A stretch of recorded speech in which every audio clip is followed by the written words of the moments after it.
नमस्कार, मैं हूँ सुमित आजाद और आप देख रहे हैं ग्लोबिन। आज की इस खास मुलाकात में हमारे साथ बेहद खास मेहमान हैं और मेरा ये सौभाग्य है कि इनके साथ मुझे जुड़ने का मौका मिला है। आप भी इस वीडियो को पूरा देखते रहेंगे तो आप यहाँ से इस वीडियो से बहुत ज़रूरी जानकारियाँ लेकर के जाएंगे। तो मैं स्वागत करना चाहूँगा गोविंद जी, आपका बहुत-बहुत स्वागत है ग्लोबिन न्यूज़। वंदे मातरम। सभी को नमस्कार। जी। और तो सबसे ग्लोब पहले न्यूज। मैं चाहूँगा कि दर्शकों से जो आपका छोटा-सा परिचय हो जाए, आप अपना क्योंकि आपके बारे में ये पहला बार दर्शक आपको देख रहे हैं इस चैनल पर, तो अपने परिचय के साथ-साथ चूँकि मुझे पता चला कि आपने जो राजीव दीक्षित जी को है काफ़ी अच्छे से गहराई से जाना है, तो राजीव दीक्षित जी से क्या संबंध आप रखते हैं और अपना परिचय दर्शकों को दे सकते हैं? मेरे परिचय के बारे में मैं परम आदरणीय और पूजनीय श्री श्री 1008 श्री बाबा दीपनारायण दास महाराज जी के एकलौते सुपुत्र और पुत्र वधू श्री साधुशरण प्रसाद हेमंती देवी का द्वितीय सुपुत्र हूँ। और मेरा जन्म बिहार के पटना जिला में हुआ है। और 1997 से मैं दिल्ली में आया और 2016 5 सितंबर को पहली बार भाई राजीव दीक्षित जी के एक छोटा सा 2 मिनट का वीडियो क्लिप मेरे को व्हाट्सएप के जरिए मिला। तो उनकी आवाज को सुनने के बाद मुझे ऐसा लगा कि इस शख्स के बारे में और जानना है। तो मैंने उसको यूट्यूब पे गूगल पे सर्च करना शुरू किया। तो उसके बाद तो सिलसिला ही खत्म ना हुआ। लगभग 3 महीने लगातार दिन रात 24 घंटे करके मैंने उनके सारे व्याख्यान सुन डाले। तो उनके व्याख्यानों को सुनने के बाद जो मैंने पाया अपने आप में, जो मेरा मकसद मिला, वो मकसद ये मिला कि मुझे भी लोगों की समाज हित देश हित में घरेलू चिकित्सा का बढ़ावा देने के लिए जो अपने स्तर पे कर सकूं। क्योंकि उनकी बातों में एक चीज मुझे जानने को मिल गई थी कि मेरे पास जो है वो सब आपको सिखा सकता हूँ और आप किताबों से और पढ़ सकते हैं। वही काम को मैंने करना शुरू किया 2016 से। और आज 2020 तक मैं घरेलू चिकित्सा, होम्योपैथ चिकित्सा और आयुर्वेद चिकित्सा के प्रति लोगों को जागरूक कर रहा हूँ। और राजीव दीक्षित जी के बारे में तो मैं इतना ही कहूंगा कि वो मेरे लिए गुरु द्रोणाचार्य हैं और मैं उनका एकलव्य बनने का प्रयास कर रहा हूँ। एकलव्य हूँ नहीं, बनने का प्रयास कर रहा हूँ। तो चलिए बहुत-बहुत अच्छी बात है। तो जिस तरह से आपने बताया कि घरेलू चिकित्सा यानी भारतीय जो चिकित्सा पद्धतियाँ हैं, उनको बढ़ावा देने के लिए आप लगातार जागरूक कर रहे हैं। तो मैं जानना चाहूँगा आज की अगर वर्तमान की स्थिति की बात करें, जहाँ पर बीमारियाँ लगातार बढ़ती तो जा रही हैं, लेकिन समाधान लोगों के पास नहीं हो पा रहा है। तो ऐसे में देखिए अंग्रेजी पद्धति है जिसका काफ़ी बोलबाला भारत में भी है।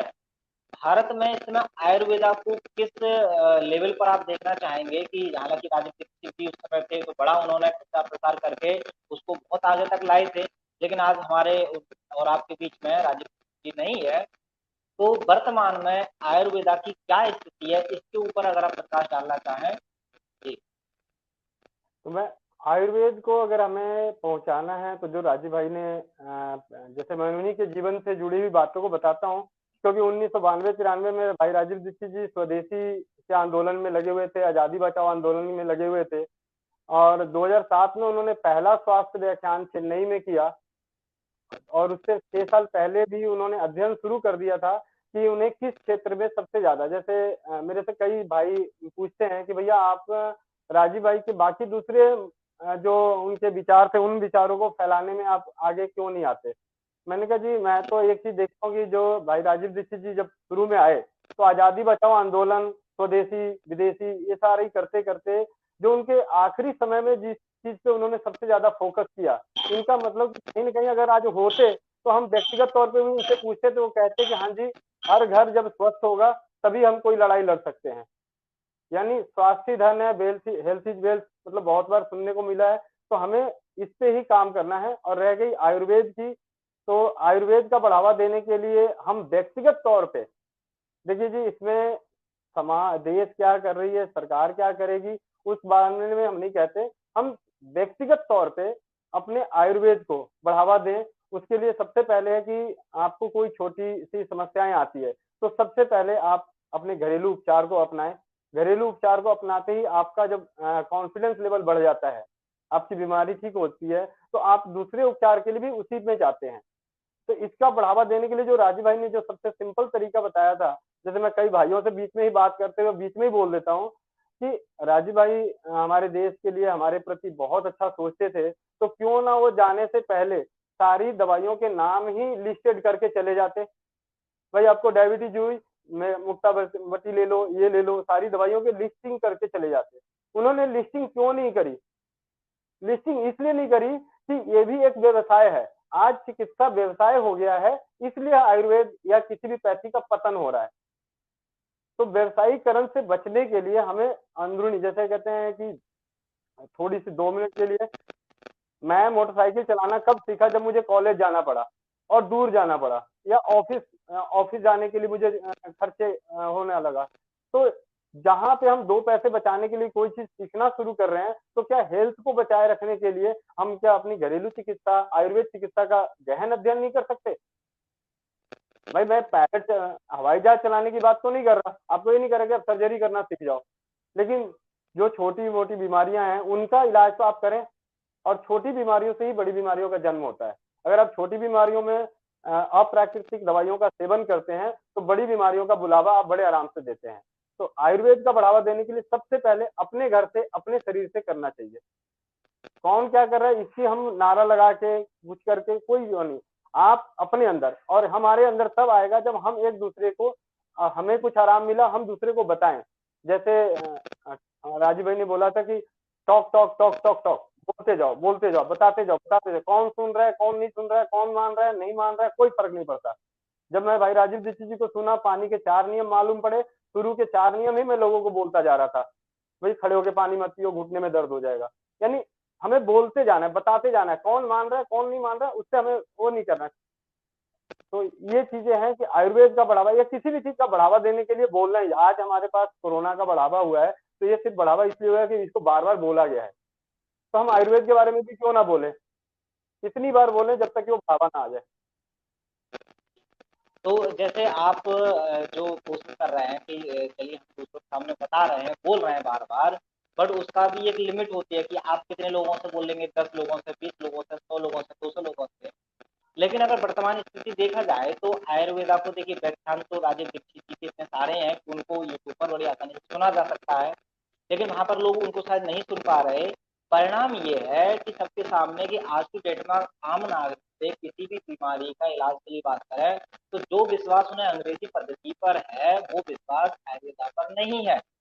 अब विश्वास जी नहीं है तो वो लोग, तो जो विश्वास नहीं है, तो मैं ये चाह रहा हूँ कि हम ऐसा कौन सा तरीका अप्लाई कर सकते हैं कि चलो हम बता भी रहे हैं लोगों को, तो बताने के लिए तो राजीव दीक्षित जी ने भी बहुत बताया, उनकी वीडियो आज की डेट में भी है, डॉक्टर बीआरसी सर की हाँ जी। इतनी सारी वीडियोज हैं, वो इतना समझा रहे हैं। उसके बावजूद मैं देख रहा हूँ कि जैसे अब डॉक्टर बीआरसी सर का एग्जाम्पल ले लेते हैं, वो जो डाइट बताते हैं, देखिए सबसे मेन चीज तो लाइफ स्टाइल है, वो आप जानते ही होंगे। कभी जो लाइफ स्टाइल है वो अगर आपकी पहले से सही रहेगी तो बीमारी आपके पास ही नहीं आएगी। अब वो कौन सी लाइफ स्टाइल सही होनी चाहिए, वो राजीव दीक्षित जी ने भी बताया है, उनकी बहुत सारी वीडियोज हैं, बीआरसी सर की बहुत सारी वीडियोज हैं। देखने वाले भी हैं, जो लोग देख लेते हैं वो लोग भी उन पर ट्रस्ट नहीं कर पा रहे हैं। उसका क्या रीजन हो सकता है? उनका रीजन है आज के समय।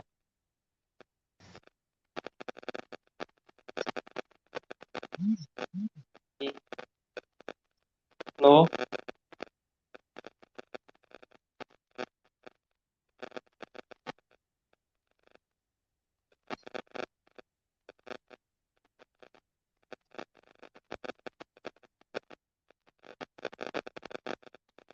थोड़ा सा आई थिंक गोविंद जी का कनेक्शन कट गया है, अभी शायद उनके पास कॉल आ गई थी, अभी वो जल्दी जुड़ेंगे।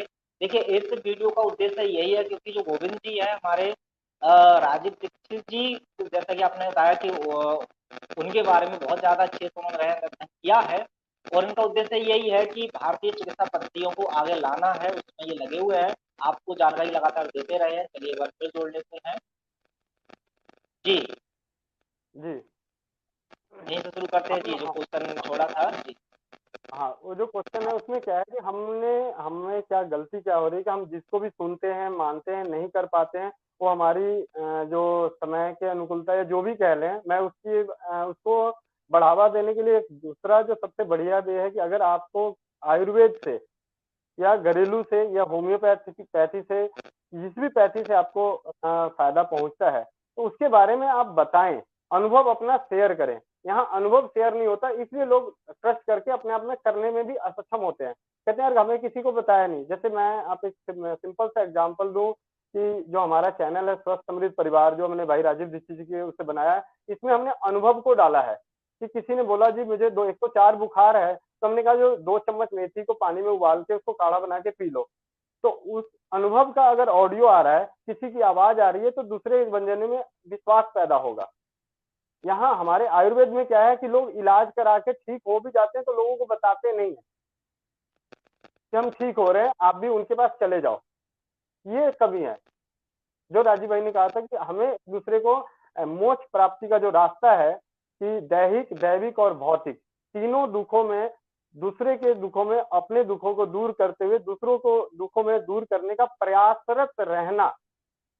जरूरी नहीं कि मैं उनके दुख को दूर कर दूं, उसके दुख को दूर करने में प्रयास करना है। तो इतने से ही हमारा उसका बढ़ावा बहुत तेजी से बढ़ेगा। एक बार करके तो देखने की बात है कि हमने जो किया उससे जो मिला है हमें, वो हम दूसरों को बताएं। और जब सत्य होता है, जो सत्य है, उसकी आवाज तेज होती है, दिल से निकलती है।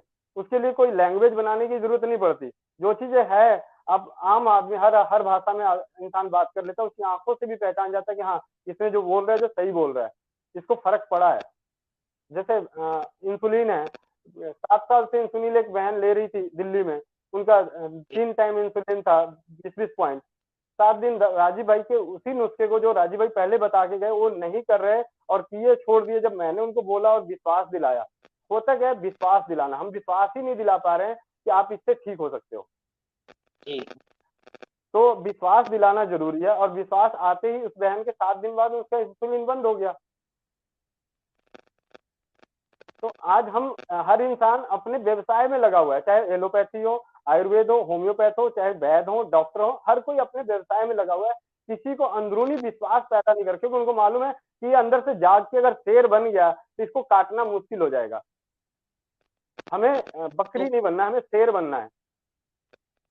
तो मतलब क्या, अगर इस प्रश्न का मैं क्वेश्चन करूँ आपसे, तो इस बात से क्या एग्री रहेंगे कि जैसा आप कहना चाह रहे हैं कि जिस तरह से एलोपैथी को भी एक धंधा है, आज की डेट में आयुर्वेदा को खुद लोगों ने धंधा बना लिया है।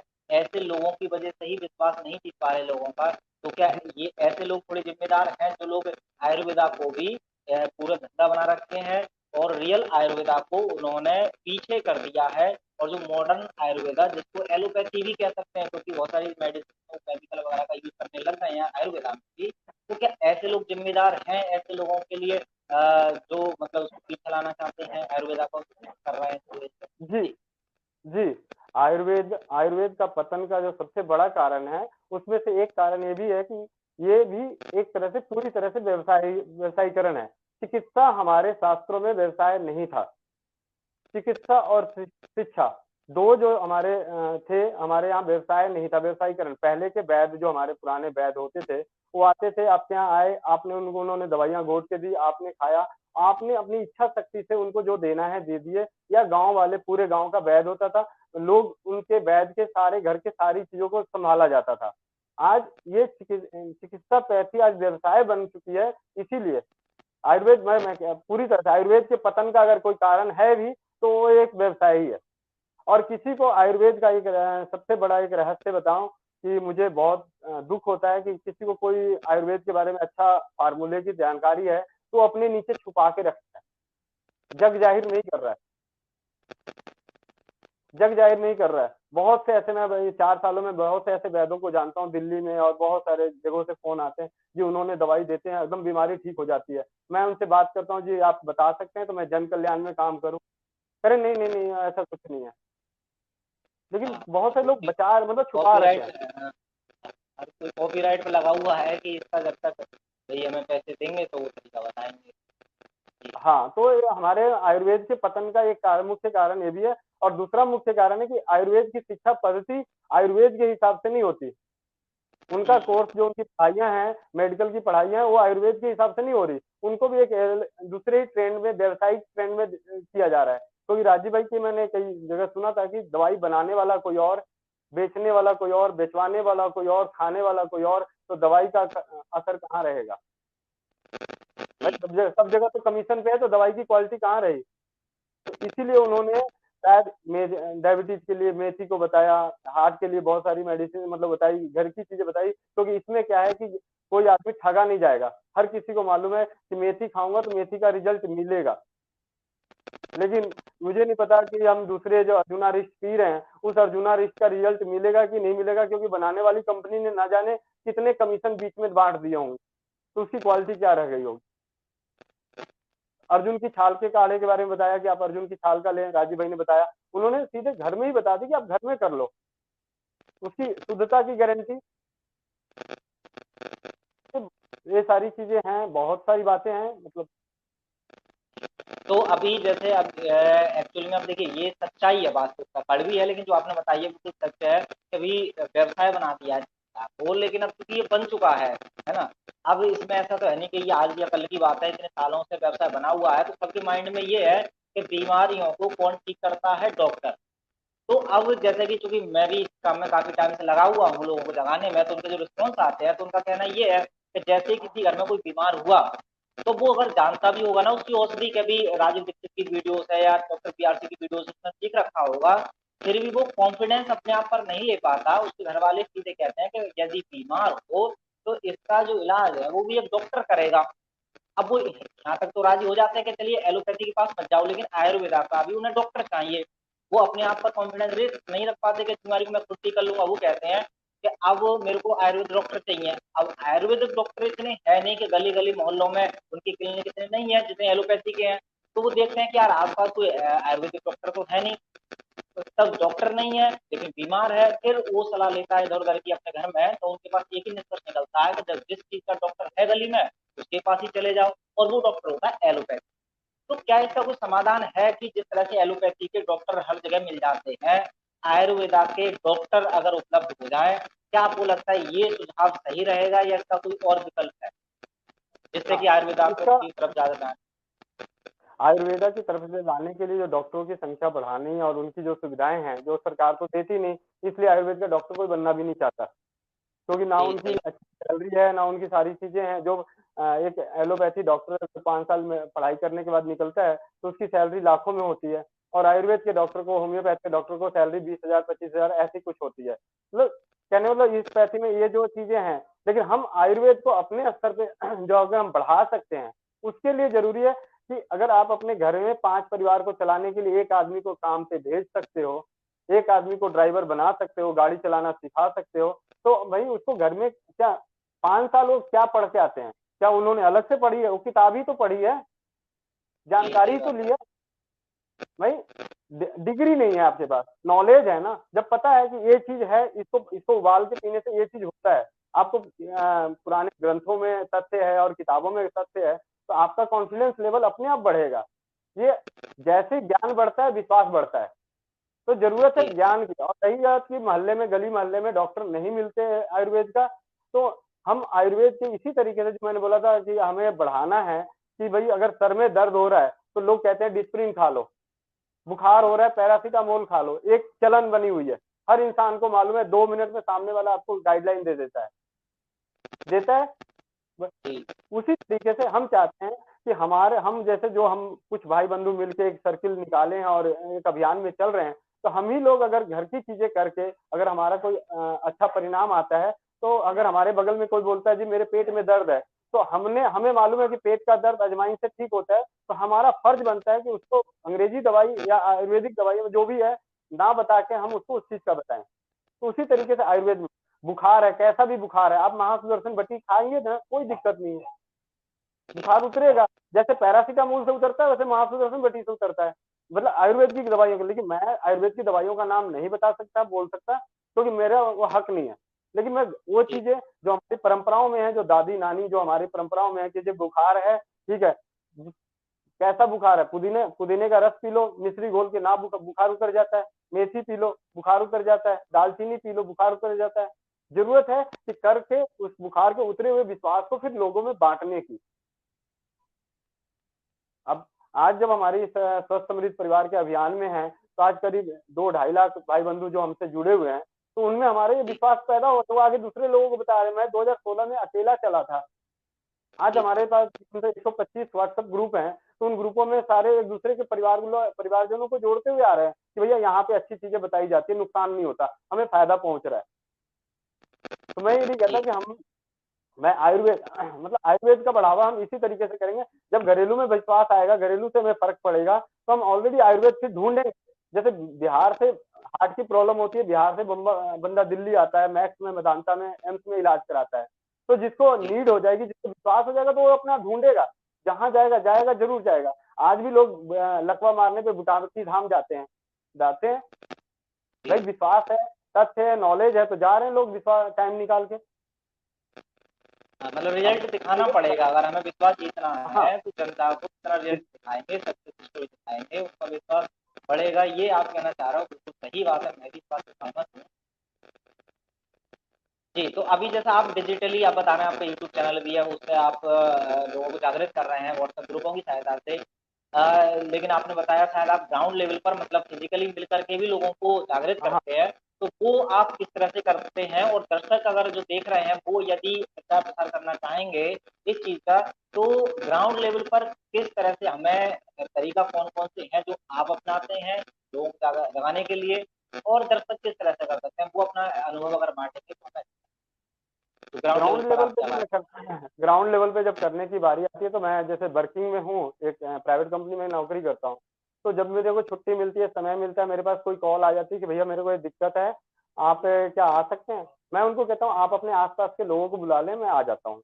फिर मैं जाता हूँ तो वहाँ वो अपने जो भी जने होते हैं उनको बुलाते हैं, उनके बारे में घरेलू में भाई राजीव दीक्षित जी को सुनने के प्रति जागरूक करता हूँ। उनके जो तकलीफें होती हैं उनको घरेलू उपचार बताता हूँ।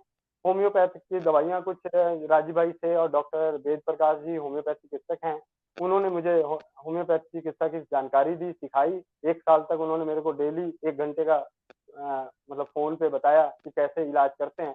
तो उसके ज़रिए से मैं थोड़े-से उसमें मदद करता हूँ, लेकिन मेरा मेन मकसद होता है कि लोगों को हम इतना विश्वास दिला सकें कि बीमारी जो है दिमाग में मत घुसने दो।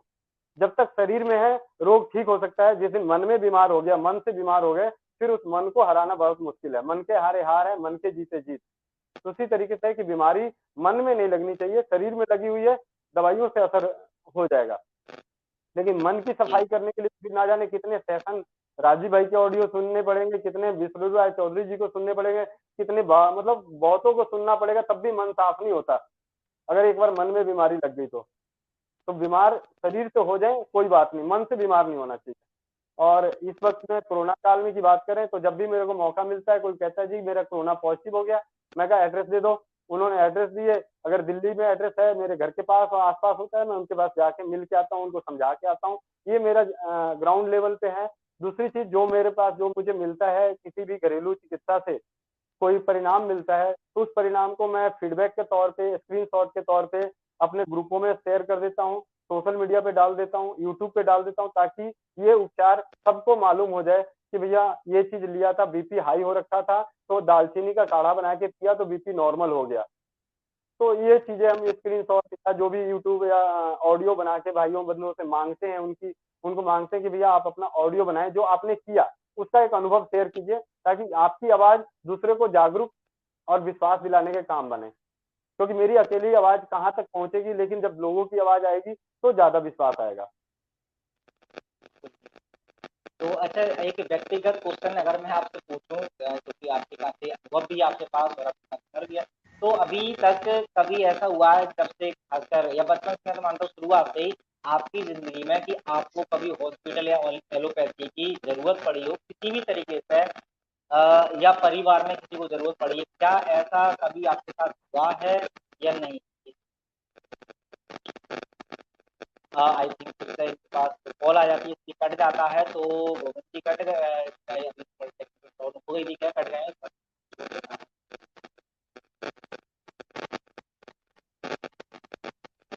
माफ करें वो। जी, जी, कट गया। हाँ, तो शायद आई थिंक क्वेश्चन सुन लिया होगा, बहुत सिंपल सा थोड़ा व्यक्तिगत क्वेश्चन है, अगर बुरा ना लगे दोबारा तो, दोबारा कि जी, मैं पूछ रहा हूँ, क्या आपके व्यक्तिगत जीवन में अभी भी आपके परिवार में या आपको ऐसी कोई स्थिति आई है कि आपको अब तक कभी भी किसी भी बीमारी के लिए एलोपैथी दवाई का सेवन करना पड़ा हो? दो जन सितंबर 2016 जब भाई राजू दीक्षित जी को सुनना शुरू किया, उस बीच में तो हम पहले बहुत ही एलोपैथी में जाते हैं रहे हैं, और मेरी मम्मी मेरे पिताजी उनको भी एलोपैथी में जाना पड़ा है और आज भी जाते हैं। ऐसी कोई चीज किसी भी पैथी का मैं वो नहीं कर रहा, जरूरत पड़ती क्योंकि टेस्ट की जो सुविधाएं हैं, जो जांच की प्रक्रियाएं हैं, अगर वो जी शायद एलोपैथी और होम्योपैथ में हो जाती तो शायद एलोपैथी में फिर भी कम जाने की जरूरत पड़ती, या सर्जरी की सुविधा हो जाती आयुर्वेद में तो वहां जाने की जरूरत नहीं पड़ती। तो व्यक्तिगत तौर पे मैं अपने शरीर के तौर पे ना के बराबर गया हूँ सिर्फ रूटीन चेकअप के लिए, साल 2 साल पे एक बार की देखे, जरा लोगों को बता सके कि लीवर किडनी कहाँ कहाँ क्या बीमार होता है, मैं भी देखूं जरा मेरा कितना बीमार रहता है। तो मेरा उसमें कभी दिक्कत नहीं आई है। हाँ, मेरे पिताजी की मैं बात कर रहा हूँ कि मेरे पिताजी को पिछले 2017 में उनको डायबिटीज डिक्लेयर हुआ था। तब 600-400 डायबिटीज रह रहा था और वो कंट्रोल नहीं हो रहा था हॉस्पिटल से भी। तो वो गौमूत्र से जाके पूरी तरह से ठीक हुआ, मतलब कंट्रोल हॉस्पिटल से होके आए, मैं नहीं कह रहा, लेकिन वहां डायबिटीज कंट्रोल करने के चक्कर में मेरे पिताजी को हिचकी शुरू हो गई थी, जो हिचकी बंद ही नहीं हुई। 10 दिन लगातार हिचकी रही। उस हिचकी के लिए फिर दोबारा हॉस्पिटलाइज रहे, एंडोस्कोपी हुआ, बहुत सारे टेस्ट हुए, लेकिन हिचकी बंद नहीं हुई। लेकिन वो हिचकी बंद हुई आयुर्वेद के मोर भस्म से। वो भी मोर भस्म, मैं आपको कह रहा हूँ ना कि आयुर्वेद डॉक्टर का नहीं। अब मैं गुड़गामा में मेरे पिताजी एडमिट थे, तो पाथ फाइंडर पब्लिकेशन के चोपड़ा जी हैं, उनसे मेरी बात होती थी अपने ऑफिस के काम से। तो मैंने फोन किया, मैंने कहा जी करे बेटे क्या बात है, आजकल ऑफिस लेट हो रहा है, कभी कहाँ गायब हो जाता है। मैं कहा मेरे पिताजी हॉस्पिटल में है और उनको हिचकी है, बंद नहीं हो रही। कह रहे हैं बेटा एक काम कर, मोर भस्म ले जा और उसको शहद में मिला के चटा दे। तो मैंने जब अपने पिताजी को ला के देने की कोशिश करी तो पिताजी का विश्वास इतना टूट चुका था, क्योंकि 10 दिन हॉस्पिटलाइज रहने के बावजूद भी हिचकी बंद नहीं हो रही थी। तो वो किसी और दवाई पे भरोसा नहीं आ रहा था। तो मेरी मम्मी ने बोला बेटा ला के दिया है, कोई जहर थोड़ी ला के दिया, आप इस्तेमाल करके देखो। तो उन्होंने रात जी को लिया 12 बजे, तो अगले दिन सुबह 9 बजे हिचकी आई और दूसरी खुराक ली तो हिचकी गायब हो गई। तब से मेरे पिताजी को और भरोसा आ गया और वो राजीव दीक्षित जी को सुनने भी लगे। और उसके बाद 1 महीने की छुट्टी लेके घर जाके गौमूत्र, देसी गौमूत्र का सुबह शाम आधा आधा गिलास पी के अपना डायबिटीज पूरी तरह से कंट्रोल करके 1 महीने बाद ही दोबारा ड्यूटी ज्वाइन करती है। आज भी उनका डायबिटीज ऊपर नीचे होता रहता है हॉस्पिटल, क्योंकि गवर्नमेंट सेक्टर में है, इंस्पेक्टर हैं, तो उनका जो वर्किंग है उसके हिसाब से उनका थोड़ा सा सैलरी की वजह से दिक्कत आती है, लेकिन वो अपने आप को बीमार नहीं मानते। कहते हैं जो ये शुगर लेवल है, मेरे को तकलीफ होगी शरीर का, मेरा लेवल क्या आ रहा है मुझे वो मायने नहीं रखता, मेरा शरीर क्या कह रहा है वो उससे मैं जाऊंगा। शरीर अगर थकान आ रही है तो ठीक है जी, फिर मैं दवाइयां लूं या ना लूं। ऐसे वो मेथी लेते हैं, गौमूत्र लेते हैं, त्रिफला लेते हैं, मतलब जो चीज है वो चीज लेते हैं और एलोपैथी में भी जाते हैं। मैं आज भी कह रहा हूँ, मैं भी अभी मेरी बेटी बड़ी बेटी है, उसका हाथ टूट गया। तो अभी वाइफ का फोन आया कि हाथ टूट गया, मतलब चोट लग गई है हाथ में। तो मैंने कहा ठीक है अर्निका पड़ी है, दे दो उसको 2 बूंद और हल्दी मेथी सोट का काढ़ा बना के दूध में उबाल के पिला दो। लेकिन बच्चों का मामला था, माँ का प्यार था, वो हॉस्पिटल ले गए, एक्सरे किया। एक्सरे में उन्होंने बोला जी फ्रैक्चर है, प्लास्टर कर दिया। उसके बाद हमने होम्योपैथ की मेडिसिन दी, 10 दिन बाद दोबारा एक्सरे कराया और प्लास्टर काट दिया। तो जी बिल्कुल, जी मैं सॉरी समझ गया आप मुझे कहना चाह रहे हैं। जी सॉरी सॉरी आवाज आ पाती है?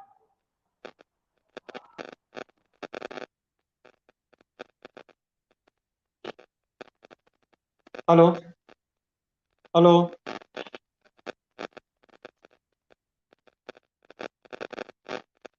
जी यहाँ पर देखिए अभी थोड़ी देर में जुड़ रहे हैं फिर से हमारे साथ गोविंद जी। बहुत ही इंटरेस्टिंग, बहुत ही रोचक देखिए ये वार्तालाप है, आपको जरूर सीखने को कुछ मिल रहा होगा। यहाँ पे रुवाई जी बोल रहे हैं व्यक्ति आपसे यह शिक्षा सीखना चाहते हैं, क्या उपाय है?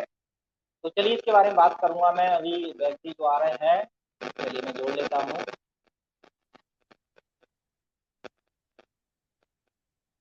हेलो जी तो ये आवाज आ पा रही है? जी गोविंद जी, क्या आप सुन पा रहे हैं? आवाज आ रही हो तो एक बार कंफर्म कर दीजिए। आवाज आ रही है आपको?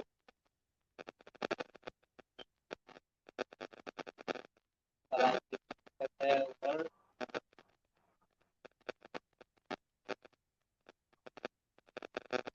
हेलो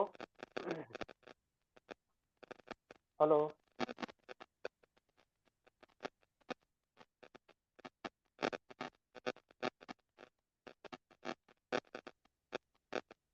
जी आवाज आ रही है? हेलो। जी आवाज आ रही है। हाँ ठीक है। तो अभी देखिए निष्कर्ष ये निकल रहा है कि अब चूंकि आपने भी कहा और शायद हर एक इंसान को मानना पड़ेगा, तो कुछ ऐसी इमरजेंसी केसेस या बीमारियां ऐसी होती हैं जिन्हें हमें एलोपैथी का सहारा लेना पड़ता है। लेकिन सर जी निगेटिव ये हो रहा है कि लोग थोड़े अंडरस्टैंडिंग में कंफ्यूज हो जाते हैं। जैसे अब मैं भी देख रहा था कि मैं नॉर्मली अपने ग्लोबी न्यूज पर आयुर्वेदा के बारे में काफी प्रचार प्रसार लगा हुआ हूँ। बट उससे पहले अभी मेरा 4 दिन का बेटा था, अभी इस समर में पैदा हुआ था। तो 4 दिन के बेटे को चूंकि घर पे क्या क्या देना है ट्रीटमेंट, वो घर में रहता है ना कि 4 दिन का बच्चे का शरीर भी विकसित नहीं है। ऐसे में मुझे हॉस्पिटल जाना पड़ा। और बाकी का हालांकि डॉक्टर पी आर सर से भी मैंने उस तरफ बात की थी, जितने भी डॉक्टर मेरे संपर्क में थे, अमर आजाद जी, करुण कोठारी सर, डॉक्टर बिलास, सारे लोगों से। तो उन्होंने प्रेफर वही किया कि देखिए आप घर पर एक्चुअल में कर नहीं सकते, इसलिए नहीं कर सकते क्योंकि आपको या तो नॉलेज रहेगी होती। तो मैं एलोपैथी में गया, तो उसके लिए बहुत सारे लोगों ने नेगेटिव कमेंट करना स्टार्ट कर दिया कि आप खुद तो एलोपैथी में करवाते हैं अपने बेटे का जो इलाज, और हमें आयुर्वेदा का ज्ञान दे रहे हैं।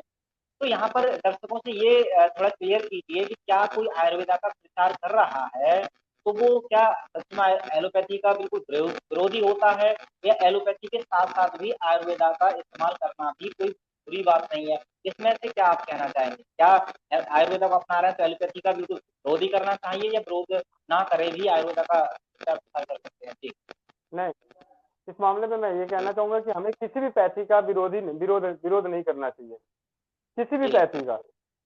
हर पैथी अपनी अपनी जगह पे अपनी अपनी क्षमता रखती है। जहाँ पे आयुर्वेद नहीं पहुंच सकता वहाँ एलोपैथी है, जहाँ एलोपैथी नहीं है वहाँ होम्योपैथ है।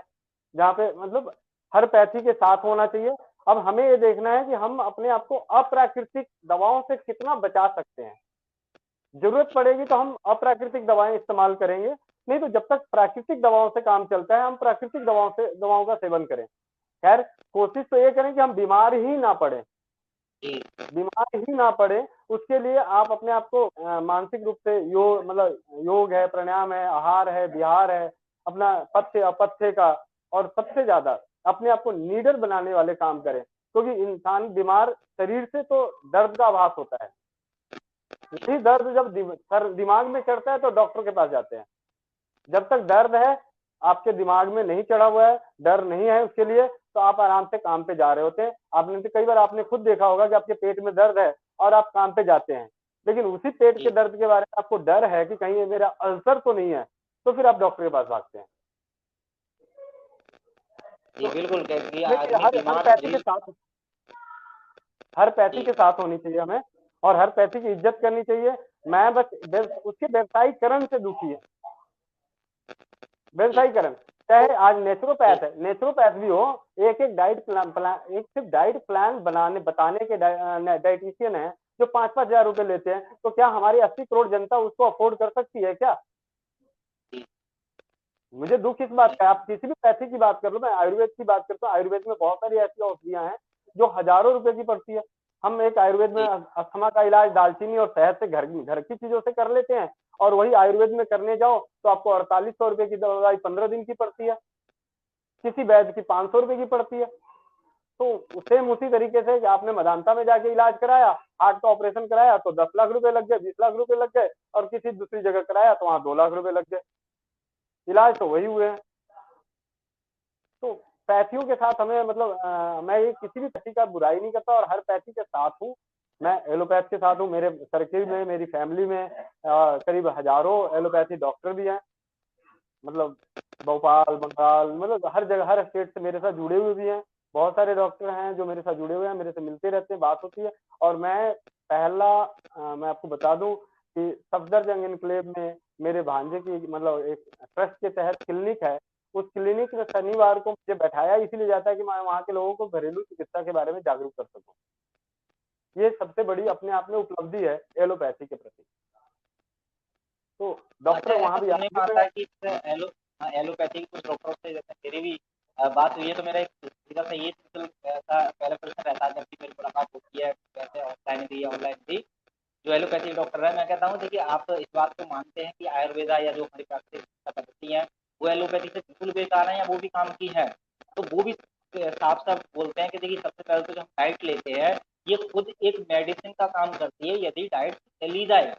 तो मैं कहता हूँ कि आप डाइट जैसे जैसा विष्णु चौधरी जी की अपनी वो डाइट है, वो कहते हैं कि डाइट ही खाओ तो दवाइयों से दूर रहेंगे। तो इस बात को वो भी मानते हैं एलोपैथी के डॉक्टर भी। तो मैं उनसे एक बात पूछता हूँ कि आप जो मरीज आपके आते हैं, तो आपके पास तो मरीज बड़ा विश्वास लेकर के आ रहा है, क्या आप ऐसा नहीं कर सकते कि उनको भी ये सच बता दें कि आप जो है दवाइयाँ तो चलिए इस बार ले लीजिए, लेकिन अगली बार से जो है अपना डाइट को इस तरह से रखिए जिससे कि ये बीमारी हमेशा के लिए दूर हो जाएगी, या फिर कुछ घरेलू उपचार भी उनको जो आपको पता है वो बता दें।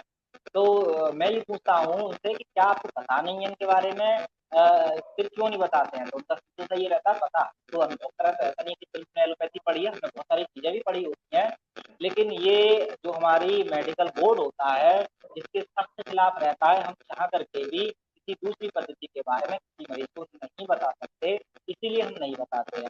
तो क्या इसमें कुछ सच्चाई है, या कुछ और रीजन हो सकता है? डॉक्टर जो एलोपैथी के इस तरह से आपको मौका देते हैं लेकिन इस तरह से और लोग दे नहीं रहे हैं एलोपैथी के। इस मामले में मैं बताना चाहूंगा, मैं एक डॉक्टर हैं भारत के जो पद्म भूषण निवाजित है, उनको पद्म भूषण मिल चुका है।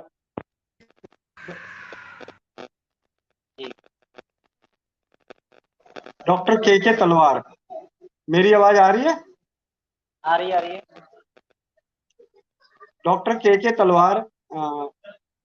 आवाज आवाज नहीं आ रही। आ रही आवाज आ रही है।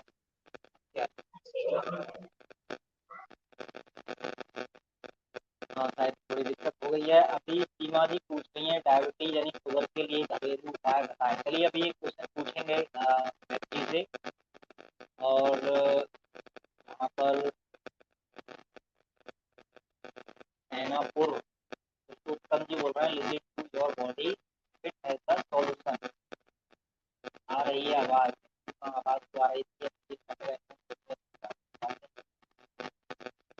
तो जो लोग जुड़ रहे हैं, देखिए ये वीडियो जैसे ही अगर समाप्ति हो जाती है लाइव, तो इसको इतना ज़्यादा शेयर करें, क्योंकि यहाँ पर देखिए आयुर्वेदा के बारे में जहाँ भी आपको कंटेंट मिलता है जागरूक जरूर करें। देखिए जिस तरह से व्यक्ति ने कहा, मैं भी स्वास्थ्य एक्टिव हूँ कि बेशक हम किसी पद्धति की बुराई नहीं कर रहे हैं, लेकिन भारतीय पद्धतियों को आगे लाना हर भारतीयों के लिए एक गर्व की बात भी है और हमारा ये कर्तव्य जी। जी आवाज आ रही है, बता सकते हैं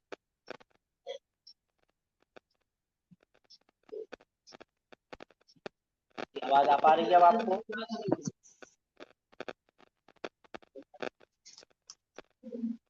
जी गोविंद जी।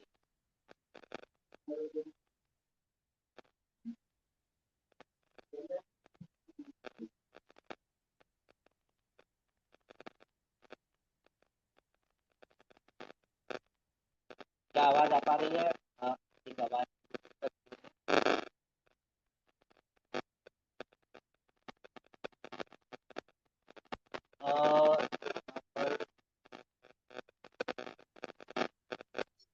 जी अभी आ रही है आवाज आपको? जी गोविंद जी, आवाज आ रही है आपको? क्या आप सुन पा रहे हैं? और नमन गुप्ता जी नमस्ते। हेलो जी, क्या आपको आवाज आ पा रही है? यहाँ पर थोड़ी टेक्निकल दिक्कत हो रही है शायद। गोविंद जी के यहाँ पर बोल नहीं पा रहे हैं, तो चलिए यहाँ पर आइए इसको देख लेते हैं। देखिए उद्देश्य यही है, खासकर ग्लोबी न्यूज पर जितने भी दर्शक जुड़े हुए हैं वो जानते हैं इस बात को। डॉक्टर बियासी सर हो, राजीव दीक्षित जी हो,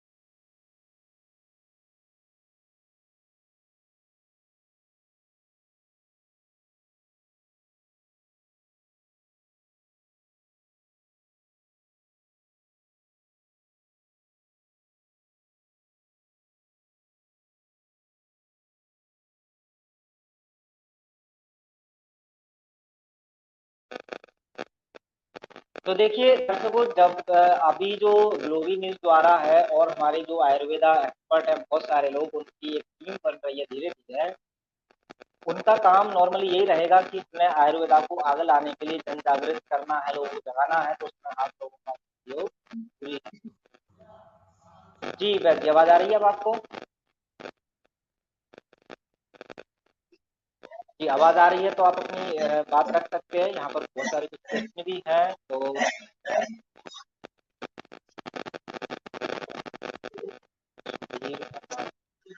आ रही है आवाज? आवाज आ पा रही है आपको? आवाज की दिक्कत हो रही है, तो चलिए यहाँ पर टेक्निकल प्रॉब्लम हो जाती है। चलिए, तो यहाँ पर सुधीर वर्मा जी बोल रहे हैं, सुमित जी तुम्हारा नंबर क्या है? तो चलिए इस लाइव के एंड में एक जरूरी सूचना आपको दे देते हैं। देखिए अभी हालांकि कुछ वीडियोस और मैं लाऊंगा जिस पर जो पूरा प्लान है वो मैं समझाऊंगा, लेकिन ध्यान रखना है कि जो लोग आयुर्वेदा, होम्योपैथी या प्राकृतिक चिकित्सा से जुड़े हुए हैं उन लोगों को सादर आमंत्रित है ग्लोबल न्यूज द्वारा। आप एज ए टीम लोगों को जगाने के लिए, भारतीय चिकित्सा पद्धतियों का आगे लाने के लिए हम सब साथ मिलकर के एक मुहिम शुरू कर रहे हैं, उसमें साथ देना चाहते हैं, तो आपका बहुत बहुत स्वागत है। जल्दी मैं जी, आ रही है आवाज आपको?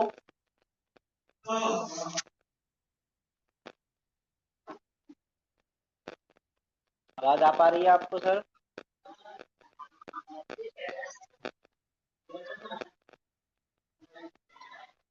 आपकी आवाज आ रही है क्या? आपको आ पा रही है आवाज? चलिए, तो यहाँ पर देखिए बहुत सारे दर्शक जुड़े, उनके लिए बहुत बहुत धन्यवाद। देखिए यहाँ पर थोड़ा सा दुर्भाग्य से थोड़ी सी टेक्निकल प्रॉब्लम की वजह से पूरा लाइव नहीं हो पाया, तो कुछ प्रश्न और थे जो गोविंद जी से करने थे, क्योंकि ये काफी लंबा अरसा है। गोविंद जी या इनके जैसे बहुत सारे ऐसे लोग हैं जो धीरे धीरे मुहिम से जुड़ेंगे। मुहिम का उद्देश्य एक ही है, घरेलू चिकित्सा, प्राकृतिक चिकित्सा, आयुर्वेदा, होम्योपैथी, इनको आगे लाना है। इनके प्रति जो लोगों का विश्वास हो गया है उस विश्वास को लाना है। उसके लिए बहुत सारी सक्सेस स्टोरी हमारे आयुर्वेदाचार्य पंकज जी हैं, वो लगातार मरीजों को ठीक कर रहे हैं, गंभीर मरीजों को भी। उनकी भी सक्सेस स्टोरी मैं अपने ग्लोबल न्यूज के माध्यम से आपको देता रहूंगा। और एक बार फिर चलिए इनके पास देख लेते हैं अगर बात आती है। जी आ रही है आवाज आपको?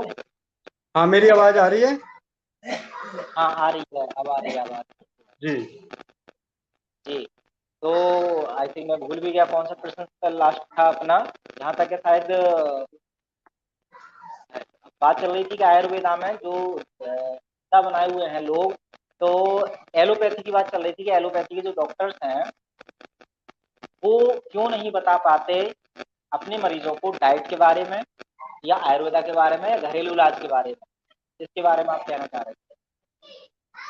मैंने मतलब पिछले 42 साल की उम्र में कई बार हॉस्पिटल, एम्स भी जा चुका हूँ अपने रिश्तेदारों को और जानकारों के साथ, और कई सारे डॉक्टरों से मिल चुका हूँ।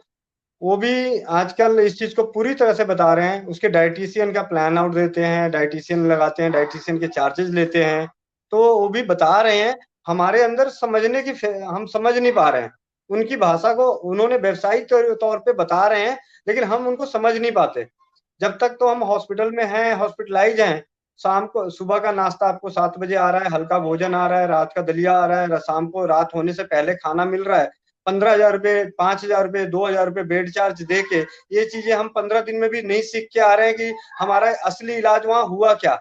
असली इलाज तो दवाइयों के साथ यही हुआ कि आपको एक अच्छे परहेज पे रखा गया, जो आपको टाइम से सुबह का नाश्ता आ रहा था, दोपहर का हल्का भोजन आ रहा था, शाम का, रात का भोजन भी आपको शाम के टाइम में 7-8 बजे के आसपास मिल रहा था। ये चीजें हमारे अंदर कमी है। वो तो फिर भी बता रहे हैं, उसको भी धंधे के मतलब एक व्यवसाय के साथ जोड़ के। और ऐसे में खुले तौर पे बता सकता हूँ कि भारत के हृदय रोग विशेषज्ञ डॉक्टर के तलवार, मैं उनसे 2002 से 2003 से उनके पास जा रहा हूँ अपने मौसा जी के साथ। वो अभी तक के शायद पहले डॉक्टर होंगे जो अपने पेशेंट को 17 साल सिर्फ मेडिसिन पे रख लिया, 3 बार मेजर हार्ट अटैक आने के बावजूद भी उनको स्टंट नहीं डाला और ऑपरेशन नहीं करी, जबकि वही पटना जैसे शहर में बहुत सारे डॉक्टरों ने उनको ऑपरेशन करने की सलाह दी थी, बाईपास करने की सलाह दी थी, और डॉक्टर के तलवार जी ने उनको मेडिसिन पे रखे। 2010 में जब वो चेन्नई से ये चंडीगढ़ पीजीआई से रिटायर हो रहे थे एज ए डायरेक्टर, तो मेरे मौसा जी ने बोला कि आप ना सर मेरा आप कर दो, स्टंट डाल दो। कह रहे नहीं जरूरत नहीं है, कह रहे नहीं नहीं आप डाल दो, अब आप रिटायर हो जाओगे तो पता नहीं आप कब मिलोगे, कहाँ मिलोगे। तो उन्होंने मतलब उस वक्त 2010 में मेरे मौसा जी का स्टंट डाला, और आज 2020 है और आज भी मेडिसिन पे ही हैं। तो ऐसा ऐसा नहीं है कि एलोपैथी में चिकित्सा में डॉक्टरों को भगवान माना जाता है, और ये बात सच है। अगर ऐसा नहीं होता तो शायद आज भारत ही नहीं पूरे वर्ल्ड का कुछ और ही होता। अभी भी बहुत सारे हैं जो एलोपैथी में भी भगवान के स्वरूप है, या किसी भी पैथी में। मैं तो किसी पैथी का विरोधी नहीं हूँ, मैं हर पैथी के साथ हूँ। मैं तो सिर्फ ये कहता हूँ कि अगर आप आपके बस का है तो आप करो, नहीं बस का है तो हाथ जोड़ के मना कर दो, आगे के लिए भेज दो। क्योंकि पहले चिकित्सा मैंने जो बचपन में देखी है तो हमने यही देखी है कि मेरे चचेरे दादाजी एक बार बीमार पड़े तो उन्होंने बोला जा डॉक्टर अंकल को बुला के ला। तो मैं शहर में जाके थोड़ा दूर पे जाके उनको बुला के लाया, तो उन्होंने आके उनको दवाई दी और बोले चाचा कुछ नहीं हुआ, आप ठीक हो जाओगे। उनको तो ये बोल के बाहर आ गए, और बाहर आके उनके लड़कों को कहते हैं कि पिताजी की तबीयत ठीक नहीं है, आप इसको किसी बड़े हॉस्पिटल में ले जाके दिखा दो। तो असली डॉक्टर, असली चिकित्सा पैथी ये है कि आपके बस का नहीं है तो आप मना कर दो, और सामने मरीज को मत डराओ कि आपको ये चीज हो गया है। उनको मत दो, उनको ये बोलो आप ठीक हो, चिंता ना करो, ठीक हो जाओगे, दवाइयां खाओ ठीक हो जाओगे। क्योंकि अगर हमने चिंता दे दिया तो चिंता तो चीता समान है, वो तो चीता पे मतलब जब तक सुला नहीं देती तब तक वो छोड़ती नहीं पीछा। तो यहाँ पर देखिए बात यही आ जाती है कि अगर हालांकि देखिए इसमें मैं भी नहीं मानता कि किसी पक्षी की बुराई करनी चाहिए, लेकिन यदि एक सवाल सिर्फ करें कि अभी आयुर्वेदा पे विश्वास लोगों का जोड़ना है या घरेलू इलाज पर जोड़ना है, तो अब उसको विश्वास करने के लिए पहले तो सहारे की जरूरत है। जैसे कि भी किसी को कोई बीमार होता है, अगर उसे हम्म। पता है कि भाई एलोपैथी में तो उसका पक्का 100% इलाज है ही, हम्म। लेकिन आप इससे कहेंगे कि नहीं एलोपैथी बाद में जाना, पहले एक काम कर अपने घर पे ट्राई कर ये चीज करने की, जी। तो आदमी आलस बस या उसका जो विश्वास नहीं है उस पर एलोपैथी, उस पर आयुर्वेदा पे या किसी भी कारण से, तो वो ऑप्शन रखता ही नहीं है ये ट्राई करने का। वो सोचता है ट्राई व्राई क्या करूंगा, जब बाद में भी अगर असर नहीं हुआ तो फिर भी वैसे ही मुझे एलोपैथी में जाना है, तो इससे अच्छा पहली बार में क्यों नहीं चला जाऊं। तो अगर हम ऑप्शनल रखेंगे कभी या पहला आयुर्वेदा को फिर बाद में एलोपैथी को, तो भाई आदमी का ज्यादा माइंड रहेगा, वो मेंटेलिटी पहले से पिक्चर ये रहेगा, तो उसकी जो मतलब उसके बीमारी है उसका रियल जो उसका नहीं हो पाया इलाज आयुर्वेदा में, तो एलोपैथी में पक्का हो ही जाएगा।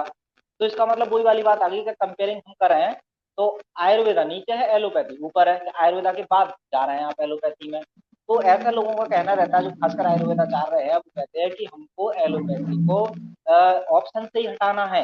जब ऑप्शन से हटा देंगे तभी लोगों को विश्वास लगेगा, तभी वो ट्राई करेगा, वरना लोग ट्राई भी नहीं करना चाहते। अगर दोनों के चक्कर में पड़े रहेंगे कि एलोपैथी भी जाने का ऑप्शन खुला रखो, आयुर्वेदा भी खुला रखो, तो आयुर्वेदा का खुला रह जाता है, एलोपैथी में आदमी घुस जाता है। इस संदर्भ में आप क्या कहना चाहेंगे, जो आप कहना चाह रहे हैं? मतलब एज एक भाई के नाते और एक नागरिक के नाते तो मैं यही कहूंगा कि इसमें जो हमारा जो सबसे बड़ा जो हमारे देश को चलाने वाले राजा हैं, मतलब जो हमारे जी देश को चला रहे हैं, उनका फर्ज बनता है। जिस तरीके से कोरोना की महामारी आई, 22 मार्च को लॉकडाउन हुआ, तो 23 मार्च को तो मैंने यही लिखा, मतलब मैंने अपने स्टेटस में और अपने भाइयों से बात करके ही बोला कि भाई मौका तो दोनों को मिलना चाहिए, तीनों चारों सारी पैथियों को मिलना चाहिए इलाज करने के लिए पहले दिन से ही। भाई सौतेलापन क्यों? आपने अरबों सही बात। खरबों अरबों अरबों करोड़ों अरबों खरबों रुपया खर्च करके all India medical science Ayurveda का किस लिए बनाए? उनको भी मौका दो पहले दिन से ही। तो इसमें जो गलतियां हैं कुछ, जो अब मैं बोल नहीं सकता मतलब खुले तौर पे, लेकिन इतना आप समझ गए कि मैं क्या कहना चाहता हूं कि हम व्यक्तिगत तौर पे विश्वास लाके, क्योंकि वो कब करेंगे नहीं करेंगे वो तो बात की बात है। हमारे अंदर है कि हम अपना धन कितना बचा सकते हैं, अपना शरीर कितना बचा सकते हैं, उसके लिए तो जागरूक हम खुद को करें। आज मैं अपने बच्चों का, अपने शरीर का तो भागी हूं। मैं ये नहीं कह रहा कि एलोपैथी में मैं नहीं जाऊंगा, जब मुझे जरूरत पड़ेगी मैं एलोपैथी में जाऊंगा, मैं उनकी दवाइयां खाऊंगा, जब मुझे उनसे रिलैक्स हो जाएगा उसके बाद रिकवरी के लिए, फुल्ली रिकवरी के लिए फिर मैं अपना घर की चीजें, आयुर्वेद की चीजें इसको अपनाऊंगा। एट ए टाइम आपको, हम जैसे एस्ट्राइड की कहते हैं, आयुर्वेद में भी एस्ट्राइड जैसी मेडिसिन होती है, तो ऐसा थोड़ी को रोज खा सकते हो आप रोज नहीं खा सकते ना। उसी तरीके से इसको इसमें भी है, पैथियां सारी है, हमें देखना है कि आपका जेब क्या हाल है। मैं राजीव भाई ने कहा कि जी मैं तो उनके लिए बता रहा हूं जो मानेंगे, जो मानेंगे। चूना खाने से बड़ी हर तरह की गांठ गलती है, उनके लिए है जो मानते हैं या जो जिनके पास पैसे नहीं है। भाई जो उनका इलाज नहीं है, उनके पास पैसे नहीं है, जिनके पास पैसे रहेंगे वो तो चाहिए एलोपैथ में भी जाएंगे, आयुर्वेद के भी बड़े से बड़े डॉक्टर के पास जाएंगे, ऐसे डॉक्टर के पास भी आयुर्वेद के पास जाएंगे जिनका पंचकर्मा ही 5 लाख रुपए का होता है। और ऐसे भी आयुर्वेद हैं जहाँ पे पंचकर्मा 5 हजार का भी होता है, और ऐसे भी पंचकर्मा है जो घर में होता है 10 रुपए में। तो भाई सबके लिए है ना, तीनों चीजों के लिए है।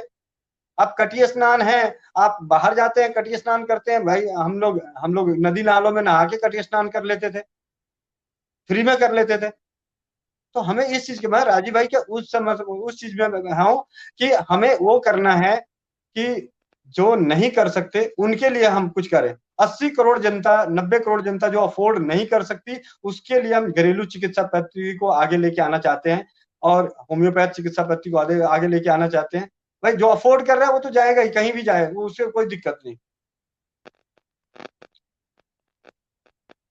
जी चलिए, बहुत बहुत धन्यवाद। बहुत सारे विषयों पर चर्चा हुई और आपने जो अनुभव बांटे हैं तो जाहिर सी बात है दर्शकों को इससे बहुत कुछ सीखने को भी मिला होगा। और भी हम बहुत सारी बीमारियों पर हालांकि आगे और बात करेंगे जो जो आपने अनुभव किया है। लेकिन इस लाइव का उद्देश्य सिर्फ ये था कि मैं कुछ लोगों में जागृति फैलाएं आपके द्वारा, और आयुर्वेदा के बारे में चर्चा कर पाएँ, राज्य जी के ऊपर चर्चा कर पाएँ। एक आखिरी प्रश्न और रहेगा मेरा, उसके बाद थोड़ी देर में हम ये लाइव एंड कर देंगे कि जब भी राजीव दीक्षित जी की बात होती है, चूंकि आपने 2016 से उनको जानना स्टार्ट किया तो काफी लंबा समय हो गया कि आप एटलीस्ट जानते जा रहे हैं, तो उनकी जिंदगी के बारे में करीबी से शायद आप जान गए होंगे। जब बात हो रही थी शायद शुरुआत में, जब हालांकि मैं अभी उसमें तो नहीं पता था जब राजीव दीक्षित जी जिंदा थे, तो उन्होंने उनकी वीडियो से हमें पता चलता है कि उन्होंने स्वदेशी आंदोलन या फिर जो भी अपना अंग्रेजों के खिलाफ या अंग्रेजी दवाओं के खिलाफ नॉर्मली अपना मूवमेंट रखा।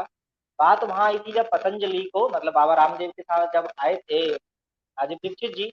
अब उसमें नहीं पता, हमें तो खासकर नहीं पता कि उनका क्या इंटेंशन वगैरह था, बट ये भी माना जाता है कि अभी उनके क्या जो स्वर्गवास हुआ उसमें भी एक साजिश मानी जाती है। चलिए उस पर एक कंट्रोवर्सी है, उस पर अगर बात ना करें तो मैं डायरेक्ट क्वेश्चन पूछना चाहूंगा कि पतंजलि की जो इसमें वर्तमान स्थिति है डायरेक्टली, तो क्या उसको पॉजिटिव वे में आप लेंगे कि भी जो पतंजलि कर रही है जो प्रोडक्ट वगैरह की आज भारत में अगर आयुर्वेदा का दूसरा नाम माने तो पतंजलि है, उसके अलावा उस सामने कोई कंपटीटर कोई है ही नहीं कि आयुर्वेदा का कोई भारत में अगर है तो पतंजलि सबसे ऊपर है। लेकिन क्योंकि उसके प्रोडक्ट की देखा जाए या उनका रिव्यू करा जाए तो बहुत सारे लोग जो खासकर रियल आयुर्वेदा वाले जानकार हैं वो उनकी बुराई करते हैं कि रामदेव ने आयुर्वेदा को बदनाम किया है और ये गलत काम कर रहे हैं। आपका क्या राय है कि आयुर्वेदा को बढ़ाने का काम क्या है रामदेव जी ने या बदनाम करने का? मैं आपके इस चैनल पे एक सबसे बड़ी सच बोलना चाहता हूँ कि योग करो और खुद धंधे में लग गए। हमारे मैं आपको मतलब मेरा जो सिद्धांत है, मेरी बात शायद बहुत लोगों को बुरी लगेगी, मेरा एक सिद्धांत है कि एक सन्यासी को व्यवसायी नहीं होना चाहिए। एक सन्यासी को एक व्यवसायी नहीं होना चाहिए। जैसे चाणक्य बहुत बड़े अर्थशास्त्री थे, तो उन्होंने राजा नहीं बने, वो राजा बन सकते थे। उन्होंने राजा को ही सारे गुण दिए कि आप ऐसे करो। तो एक सन्यासी को ये चाहिए था कि उनके पास जो चीजें थी, जो ज्ञान था, उस ज्ञान को दूसरे छोटे छोटे लोगों में बांट देते, ताकि आज 1 अरबपति नहीं, कम से कम करोड़ों अरबपति पैदा हो जाते। पतंजलि, मैं उसे बुलाने की कोशिश ना करें, लेकिन मैं ये कहता हूँ कि एक सन्यासी को व्यवसायी नहीं होना चाहिए। बस इतना मेरे लिए, मतलब आप समझ सकते हैं कि मैं क्या कहना चाहता हूँ। और आयुर्वेद की बात है तो आयुर्वेद धूत पापेश्वर के समय से है, मतलब और बाबा बैद्यनाथ की वजह से है। आयुर्वेद मतलब और भी बहुत सारी पुरानी कंपनियां हैं जिनकी वजह से है। आज पतंजलि की वजह से मल्टीनेशनल कंपनियों का बैंड बज रहा है। ये चीज है। हमें मतलब स्वदेशी में बहुत सारी चीजें हैं। मतलब अगर हम अपने सिद्धांतों की बात करें तो मैं ये कहूंगा कि पतंजलि की वजह से हमें स्वदेशी के प्रति जागरूकता मिली है। आयुर्वेद तो बहुत पहले से है। आयुर्वेद की दूध पापेश्वर, बैद्यनाथ, डाबर, बहुत सारी कंपनियां हैं जो जिनकी वजह से आयुर्वेद को पहले से जाना जाता है। इनकी वजह से अच्छा, स्वदेशी की भावना जाग सकती है।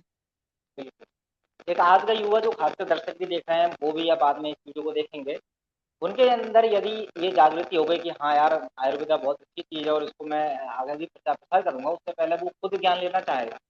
आपकी नज़र में एक युवा या किसी भी व्यक्ति को आयुर्वेदा एक्सपर्ट बनना है, एक्सपर्ट मतलब उसको जानकारी चाहिए, क्या माध्यम हो सकता है? क्योंकि जो डिप्लोमा वगैरह कोर्स कराए जा रहे हैं, इनकी सच्चाई तो मैंने बहुत ज़्यादा डीपली जानी है, तो ये रियल आयुर्वेदा एक्चुअल में आते ही नहीं है। आप क्या सुझाव देना चाहेंगे कि जो व्यक्ति एज ए कैरियर सिर्फ समाज सेवा के लिए ही नहीं, समाज सेवा भी करे और उसका उसमें कैरियर भी बन जाए, दो चार पैसे भी वो कमा ले, क्योंकि देखिए इसमें बुराई भी नहीं है। अगर आप किसी को समाज सेवा कर रहे हैं आयुर्वेदा के थ्रू, एक चिकित्सक कर रहे हैं, तो आप इतना तो एटलीस्ट कमा ही सकते हैं कि आपकी रोजी रोटी भी चलने लग जाए। तो ऐसे एज ए कैरियर एक आयुर्वेदाचार्य बनने के लिए जो ज्ञान की जरूरत होती है, वो ऐसे कौन कौन से माध्यम है जो सबसे बढ़िया है और वो उन माध्यम से ले सकता है ज्ञान आयुर्वेदा? आज की शिक्षा पद्धति के अनुसार जब अगर आप डिग्री होल्डर हो जाते हैं, मतलब आपको आयुर्वेद में एडमिशन मिल जाता है, तो मैं कहता हूँ कि आयुर्वेदा के जो आपके कोर्सेस हैं, जो क्लासेस हैं, जो डिग्री होती है, उसके साथ साथ आपको शास्त्रों का, अष्टांग हृदयम, चरक संहिता, सुश्रुत संहिता, इनका गहन अध्ययन करना चाहिए। क्योंकि आयुर्वेद चिकित्सा पद्धति के हिसाब से जो आपको कॉलेज में जो मेडिकल की फैसिलिटी में पढ़ाई जा रही है, वो आज के हिसाब से पढ़ाई जा रही है, मॉडर्न आयुर्वेदा पढ़ाया जा रहा है।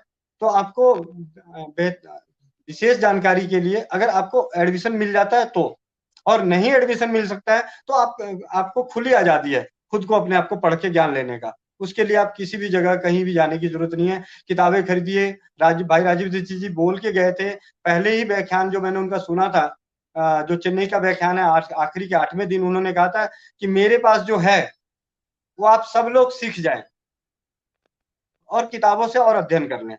जो मेरे पास है वो सारे सीख लें, मेरे पास जो है मैं बताने को तैयार हूँ। तो इस तरीके से हम, मतलब उन्होंने जन जागृति ग्राउंड लेवल पे जो कहते हैं कि आयुर्वेद के प्रति जागरूकता लाने के लिए, क्योंकि जिस इंसान का अगर घर की चीजों से अगर बुखार ठीक हो सकता है तो फिर वो विश्वास आ जाएगा कि आयुर्वेद से मेरा दूसरी बड़ी बीमारियां ठीक हो सकती है। जी, तो अगर मैं बात करूं राजीव दीक्षित जी का जो ज्ञान है, किताबें हैं वो पढ़ ले, या जो आचार संहिता जो भी मतलब बुक का आपने नाम लिया, ये हाँ, बुक या जो शास्त्र है अपने, क्या ये पूरे पर्याप्त रहेंगे या इसके अलावा भी कोई और ऐसा उस, इसको प्रेफर उसके देना अलावा चाहेंगे तो? जो जैसे मेडिकल की पढ़ाई पढ़ने के बाद 5 साल की सारे कोर्स, सारी किताबें पढ़ने के बाद, एग्जाम पास करने के बाद आपको प्रैक्टिस के तौर पे रखा जाता है। बिना मतलब प्रैक्टिस के आपको, मतलब बिना अनुभव के आप नहीं हो सकते। तो प्रैक्टिस के तौर पे आपका अपना परिवार, शुरुआत अपने घर से होती है। आप अपने परिवार को कर सकते हैं, अपने आप को कर सकते हैं। परिवार पे भी अगर आपका हक नहीं चलता, आपके घर वाले नहीं मानते, नहीं होते, तो आप अपने शरीर को आप डोनेट कर सकते हैं इस चीज के लिए, जैसे मैंने किया। तो मैंने घरेलू चिकित्सा के प्रति अपने शरीर को डोनेट किया कि भाई मेरे शरीर पे जो भी एक्सीडेंट होगा अपने घरेलू चिकित्सा से करूंगा। नहीं असर करेगा, फिर बहुत सारी पैथियां हैं, सबके साथ मिलके करूंगा, लेकिन शुरुआत अपने आप से करूंगा। कुछ ऐसे गुरुकुल भी हैं शायद कि जो भारत में है, जिसमें शायद गुरु शिष्य की परंपरा से आयुर्वेद वगैरह सिखाते हो? हाँ जी, बहुत सारे गुरुकुल हैं। पतंजलि के गुरुकुल हैं, मयूर आचार्य जी के भी गुरुकुल हैं, गुजरात में हैं, कर्नाटका में हैं, बहुत सारे गुरुकुल हैं। आप उनका पता करके आप वहां जाके सीख सकते हैं। वहां से आपको उपलब्धियां भी मिलेगी, जो भी शिक्षक हैं, तो उस तरीके से आप वहां पे कर सकते हैं। और बहुत सारी चीजें हैं आजकल, जानकारी मतलब किसी भी चीज की पढ़ाई करने के लिए जानकारी का होना कि कैसे लिया जाता है। और खुले तौर पे आज के तौर पे मतलब जो कहते हैं कि बिना डिग्री के ज्ञान के तो आप कुछ भी कर सकते हो, ज्ञान का बहुत अनमोल है। लेकिन कुछ चीजें करने के लिए कानूनी तहत पे, सरकार के तहत में, नजरों में बचे हुए आपको कानून जो लेना है, उसके लिए तो आपको डिग्री होल्डर बनना पड़ेगा। लेकिन मेरे हिसाब से जन सेवा करने के लिए डिग्री होल्डर बनने की जरूरत नहीं है। सेवा के लिए आपको डिग्री होने की जरूरत नहीं है। व्यवसाय करने के लिए डिग्री चाहिए। जी, बिल्कुल आपने कहा चलिए जन सेवा करने के लिए डिग्री ज़रूरत नहीं है, लेकिन कभी ऐसा हो जाता है कि जैसे अभी मैंने मान के चलो 4 लोगों को समझाया सोसाइटी में, उसको मैंने घरेलू उपचार बताया और घरेलू उपचार उसने लिया, लेकिन वजह कोई भी हो उसकी तबीयत बिगड़ी या वो उसकी मौत ही हो गई। तो ऐसे में अगर वो क्लेम करना चाहे कि भाई साहब इसकी वजह से मेरा आदमी मरा है, जिसने मतलब मेरे को सलाह दी थी, तो ऐसे में भी क्या डरना चाहिए समाज को समझाते हुए कि कहीं मतलब मैं ऐसे मरीज से तो पाला ना पड़ गया कि वो मरा, मतलब उसकी कंडीशन ज़्यादा सीरियस है, उसके बारे में मुझे पता नहीं है, लेकिन उसको एडवाइस दे दी, तो ऐसे में कोई मतलब जो है कानूनी कार्रवाई हो जाती हो कभी, ऐसा कुछ अनुभव हुआ है आपको? हाँ, इस चीज के लिए मैं आपको बता सकता हूँ कि जब आप घर की चीजों को बताएंगे तो उसका कभी कोई साइड इफेक्ट नहीं है। मतलब जब आप घरेलू बताएंगे किसी भी चीज का, किसी भी घरेलू से किसी को कोई नुकसान, ऐसा नुकसान नहीं होता कि उसको कि कोई दिक्कत होती है। हाँ, उसकी अपनी खुद की दूसरी गलतियों से उसको नुकसान हो सकता है, वो उसको आपको आपके ऊपर ब्लेम डाल दे तो अलग बात है। लेकिन घर की चीजें जीरा खाने से, अजवाइन खाने से, मेथी खाने से जो होगा तो क्या होगा, आपको दस्त लग सकते हैं, पेट में दर्द हो सकता है। भाई रातों रात उसमें छाले पड़ के घाव थोड़ी हो जाएगा। आप जैसे क्या जाता है कि पेन किलर खाने से किडनी खराब होती है, तो एक पेन किलर खाने से थोड़ी खराब होती है। पेन किलर की हैवी डोज लेने से, आपको लगातार लेने से आपकी किडनी खराब होती है। तो ये चीजें तो हैं चलिए आपको। जी, तो बहुत सारे टॉपिकों पर चर्चा हो गई, हालाँकि आगे भी जारी रखेंगे अगले एक बार और वीडियो में कुछ और चर्चा के साथ। लेकिन अभी इस वीडियो को यहीं पे एंड करेंगे, उससे पहले मैं चाहूँगा दर्शकों से अगर कुछ संदेश आपका कुछ हो, तो आप दे सकते हैं। मेरे लिए सभी से संदेश यही है कि अपने से बड़े बुजुर्गों, जितने भी मेरे बड़े भाई बंधु हैं, बड़े बुजुर्ग हैं, उन सभी को नमन करता हूँ और उन सभी से आग्रह करता हूँ, विनती करता हूँ कि आप अपने जीवन में भाई राजीव दीक्षित जी के व्याख्यानों को जरूर सुने। आयुर्वेद के सारी चीजों को तो पालन करें ना करें, लेकिन पानी पीने के 4 नियमों का पालन जरूर करें। खड़े होके पानी ना पिएं, सुबह उठते ही 2-3 गिलास गुनगुना पानी पी के शौच को जाएं, ठंडा पानी ना पिएं, पानी हमेशा बैठ के पिएं। ये चीजें, और ज्यादा से ज्यादा अपने परिवार को अप्राकृतिक दवाओं के सेवन से बचाएं। प्राकृतिक शरीर है, 9 महीने में गर्भ में बनने वाला शरीर, कुदरत की देन से बनने वाला शरीर, जिसका कोई केमिकल रिएक्शन का कोई वो नहीं है। आप कल्पना नहीं कर सकते कि कैसे आंखें बन गई, कैसे हार्ट बन गया, कैसे किडनी बन गई। उसके लिए कोई मेडिसिन नहीं डाली गई थी कि इस मेडिसिन को डालने के बाद इसका अब आंखें बनेगा और इसका नाक बनेगा। तो थोड़ा सा दिमाग लगाने की, सोचने की जरूरत है कि प्राकृतिक शरीर को अप्राकृतिक दवाओं का सेवन करने से बचें, जितना बच सके बचें। ब्रह्मास्त्रों का उपयोग तभी करें जब जरूरत हो। चलिए बहुत बहुत शुक्रिया आपका, आपने टाइम निकाला। बाकी के सभी दर्शकों के लिए बहुत बहुत शुक्रिया, धन्यवाद। वंदे मातरम, जय हिंद, जय भारत।